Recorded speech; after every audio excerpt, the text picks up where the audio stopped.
सोलापुरातील प्रख्यात मेंदूविकार तज्ज्ञ डॉक्टर शिरीष वळसनकर यांच्या आत्महत्ये प्रकरणात त्यांच्या सहकारी महिला कर्मचाऱ्याला पोलिसांनी अटक केली आहे। न्यायालयाने त्यांना 3 दिवसांची पोलीस कोठडी सुनावली आहे। संबंधित महिलेवर आर्थिक गैरव्यवहार केल्याचा आरोप होता।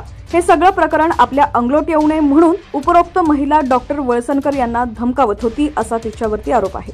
तिच्या सततच्या धमक्यांना कंटाळून डॉक्टर शिरीष वळसनकर यांनी टोकाचं पाऊल उचलल्याचं सांगितलं जात आहे। एफआयआरचे अवलोकन केलं असता आरोपी महिलेने डॉक्टर वळसनकर यांना आत्महत्येस प्रवृत्त केले याबाबत कोणतीही परिस्थिती दिसून येत नाही असा युक्तिवाद आरोपीच्या वकिलांनी कोर्टात केलेला आहे। आरोपाप्रमाणे दिनांक 17 एप्रिल 2025 रोजी महिला आरोपी मनीषा यांनी डॉक्टर वळसनकर यांच्या अधिकृत ईमेलवर पत्र पाठवलं। त्यामध्ये तिने हॉस्पिटलमध्ये तिचे अधिकार कमी केल्याबाबत, तिचा पगार कपात केला जातो वगैरे, त्यामुळे ती आत्महत्या करणार असून त्यामध्ये डॉक्टर वळसनकर यांचं नाव घेणार आहे अशा आशयाचा मेल पाठवला। त्यानंतर दिनांक 18 एप्रिल 2025 रोजी डॉक्टर वळसनकर व त्यांच्या पत्नीने आरोपी महिलेस हॉस्पिटलमध्ये बोलावून समजावून सांगितलं। त्यावेळी आरोपीने तिची चूक झाल्याचं सांगून माफी मागितली आणि पत्र फाडून टाकलं। त्यानंतर संध्याकाळी डॉक्टर वळसनकर यांनी आत्महत्या केली। डॉक्टरांच्या खिशामध्ये एक चिठ्ठी सापडली। त्यामध्ये नमूद होतं की ज्या माणसाला मी शिकून आज एओ केला आहे आणि चांगला पगार देतो आहे, त्याने खोटारडे आणि घाणेरडे आरोप करून मला धमकावले। याचे मला अतीव दुःख आहे आणि म्हणून मी माझं जीवन संपवत आहे।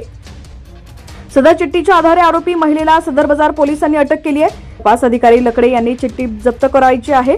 प्रकरणाचा तपास करायचा आहे। ईमेलद्वारे पाठवलेले सदर चिठ्ठीची प्रत जी महिला आरोपीनं फाडली आहे त्याचे तुकडे जप्त करायचे आहेत। घाणेरडे व खोटे आरोप याबाबत तपास करायचा आहे असे पोलीस कोठडीची कारणं मांडली। यात आरोपीतर्फे पोलिसांनी मागितलेल्या पोलीस कोठडीचे मागणीस विरोध करून युक्तिवाद करण्यात आला की पोलिसांचे कथानुसार ईमेलद्वारे पाठवलेली चिठ्ठी जप्त केलेली आहे, त्यामुळे ते पोलीस कोठडीचं कारण होऊ शकत नाही।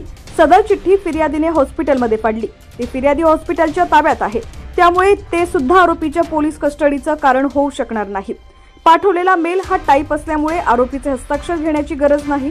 सदर प्रकरणात वस्तुस्थिती वेगळी आहे, ती लपवण्यासाठी खोटी फिर्याद आरोपी विरुद्ध केलेली आहे।